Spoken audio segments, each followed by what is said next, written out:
मतलब देश चलाने के लिए अंगूठा छाप चल जाता है, लेकिन रिक्शा चलाने के लिए आदमी पास, ये कौन सा न्याय है? सही कह रहे हो कहने में? अगर उसे रिक्शा चलाना आता है तो वो क्या 8वीं पास होना जरूरी है? वो देश चलाने के लिए क्वालिफिकेशन नहीं चाहिए, लेकिन उनको रिक्शा चलाने के लिए 8वीं पास चाहिए। अरे देश चलाने के लिए तो भी क्वालिफिकेशन रखिए। क्या मैं गलत बोल रही हूँ भाई साहब? गलत बोल रही हूँ?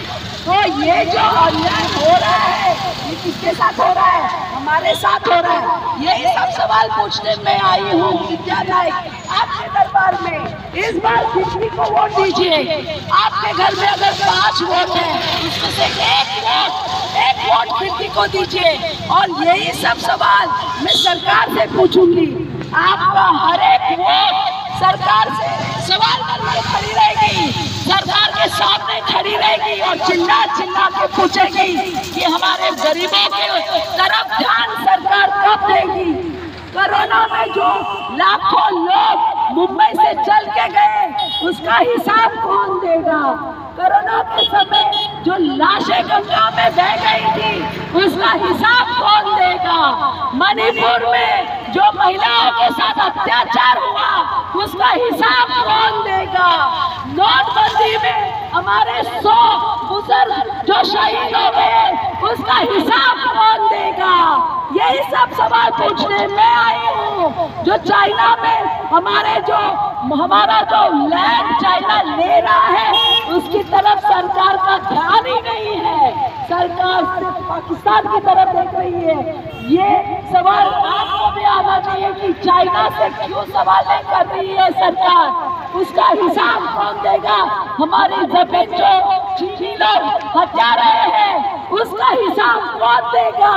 आप पूछेंगे आने वाले 20 तारीख को, आप वो सवाल पूछेंगे। आप अपने वोट से सरकार को जगा दीजिए, खिड़की में वोट दीजिए। अगर आपके घर में 4-5 वोट है तो 1 वोट हमें दीजिए और सरकार से सवाल पूछिए कि हमारा हिस्सा विकास में, हमारा हिस्सा कहाँ है? उसमें उसका हिसाब कौन देगा? हम गरीबों का 140 करोड़ का जो हिस्सा है, वो आप सरकार से मांगिए। ये सरकार विकास किसके लिए कर रही है? ये सवाल आप पूछिए सरकार से, इसी खिड़की के माध्यम से पूछिए। आपका एक वोट सरकार से सवाल पूछेगी कि हिसाब दो। हम चुप नहीं रहेंगे। 5 साल हम चुप रहे, लेकिन अब हम चुप नहीं रहेंगे। आपको हिसाब देना पड़ेगा। इस बार आने वाले 20 तारीख को खिड़की को एक वोट दीजिए। उसी वोट चिल्ला चिल्ला के सरकार से पूछेगी हिसाब दो हमारा। हमारे जो गंगा जमुना तहसील थी, वो कहाँ गई? उसको खत्म क्यों किया? सरकार से पूछिए सवाल। आप चुप है, इसके लिए सरकार मनमानी कर रही है। सरकार से सवाल पूछिए, सरकार से पूछिए सवाल कि हमारी महिला सुरक्षित क्यों नहीं है? हमारे बुजुर्ग जो लाइन में खड़े होंगे नोटबंदी के समय, उनके विधवाओं का क्या हुआ? ये सवाल सरकार से आप लोग पूछिए। इसीलिए मैं विद्या नायक आई हूँ आपके दरबार में न्याय मांगने। 5 साल हम चुप थे, 5 साल के बाद में आज मैं आई हूँ न्याय मांगने आपके दरबार में। और मुझे पता है आप लोग न्याय जरूर देंगे। एक वोट चाहती हूँ मैं खिड़की के लिए, और वही वोट सरकार को सवाल करती रहेगी। जाना तो सामने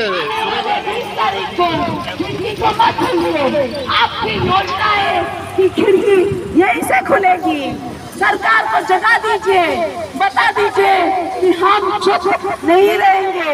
अब बहुत हो गया, 5 साल हम चुप थे, अब हम चुप नहीं रहेंगे। खिड़की खिड़की खिड़की आने वाले 20 तारीख को